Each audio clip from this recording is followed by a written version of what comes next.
Wow, 4 fantastic speakers. I think it was really interesting. Your talk sort of raised one thing, well, several things, but we talked about in the last session as well, empowerment. That, there are just so many workers or people, individuals that aren't empowered. And how do we build that empowerment up? And because, like you say, a lot of the recommendations, people will probably just roll their eyes, won't they? But then also some really practical interventions that work, and really rigorous science that all of you have been showing that there are interventions that work, and we can kind of harvest these interventions and start to figure out, I think, what works where and when and how and why. So fantastic. So I'm not, because of the time we've got, and because we had so many brilliant questions in the last session, we'll go straight to questions. I think we've probably got time for 4 questions. Sorry, these lights. So we've probably got time for 4 questions, and I'd ask you each to sort of pick one question to answer, and hopefully we'll have answers to all the questions that are asked. So where are roving mics? We've got 2, haven't we? So that's great. So I'm just going to do 4 questions. We've got 1. That's going to be our first question. You're going to do the second question. Any others? Yep, 3rd question there, and 4th question there. Yeah. So we'll start like that, and we might have time for more. So just remember your number, because I won't. Thank you. Thank you. All really interesting. I wondered if there's any evidence on whether perimenopausal or menopausal women struggle to regulate temperature in hotter conditions. Great. That was our first and very, very efficient and short. Second question. Don't forget that. Thank you very much. My name is Bashir from Kano Independent Research Center from Nigeria. So one of the key challenges in Africa is community acceptability of the projects, trying to mitigate extreme heat exposure. So what are the strategies you will advise researchers and innovators to follow in order to ensure effective community acceptability? And you mentioned in one of the works, you made a recommendation to pregnant women to stop doing strenuous activity and going to outside environment. Will they accept that? That's my question. How have you assessed their response to that recommendation? Thank you. Thank you. Fantastic question on community acceptability. And then the 3rd question. Great presentations and really interesting interventions, and loads of interesting ideas. I like the fact that several of you talked about co-creation and mobilization of communities. The big challenge for all of this is how you go to scale.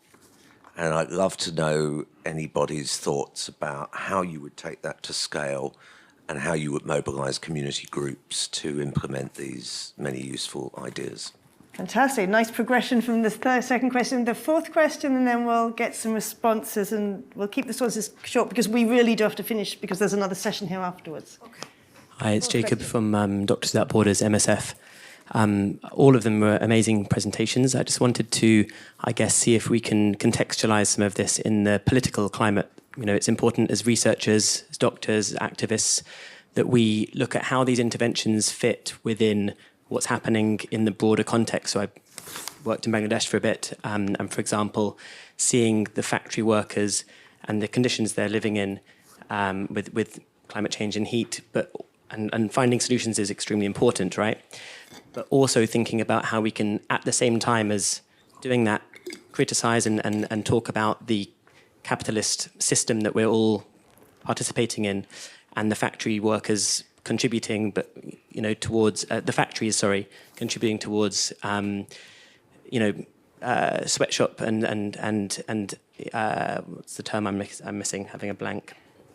Effectively, tying these things together, both making sure that health is prioritized, but also campaigning against bad living conditions and campaigning against mass production of things that get thrown away.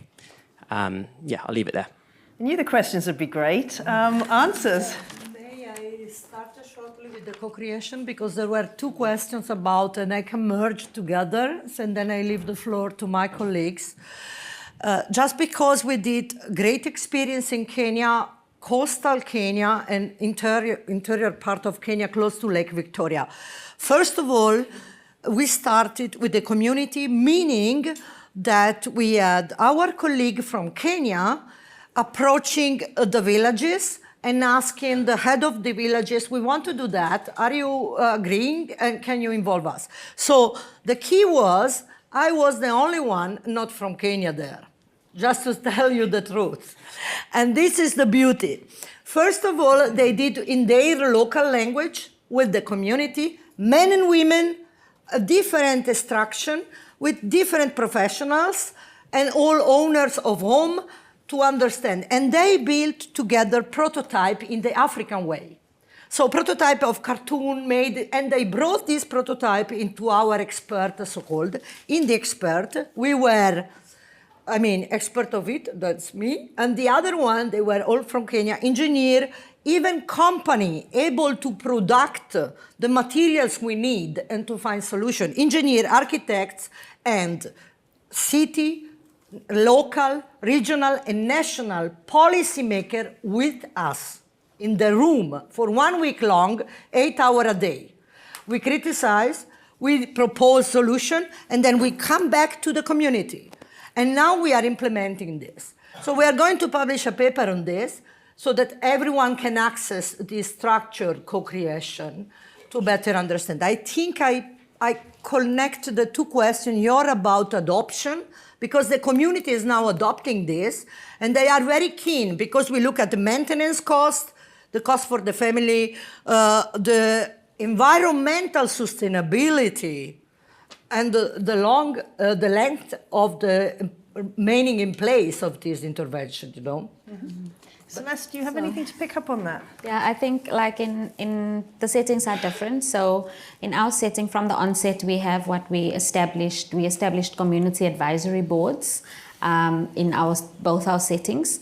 In addition to that, what we also did is from the government or the official government level, there's a research committee that also oversees all the research. So when you do have a community advisory board, it assists with community entry, community engagement, yes, getting the relevant permissions. What you do in the urban area versus the rural area is very different. So you need continuous engagement with the chiefmanship and the relevant individuals on the ground to ensure that you have buy-in from the onset.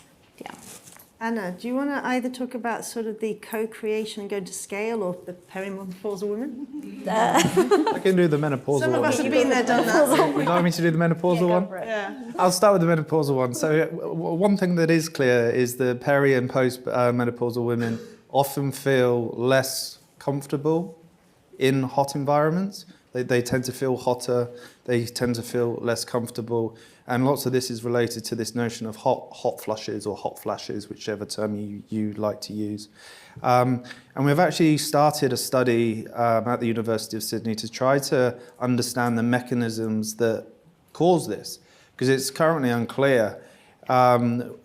We see these very strong perceptual responses when these hot flashes occur, but there isn't any clear physiological mechanism. So we're at the stage, if we go back to that problem to solution cycle of, we know that this is an issue in terms of comfort for these women, but we're trying to understand the physiology behind it so we can intervene optimally.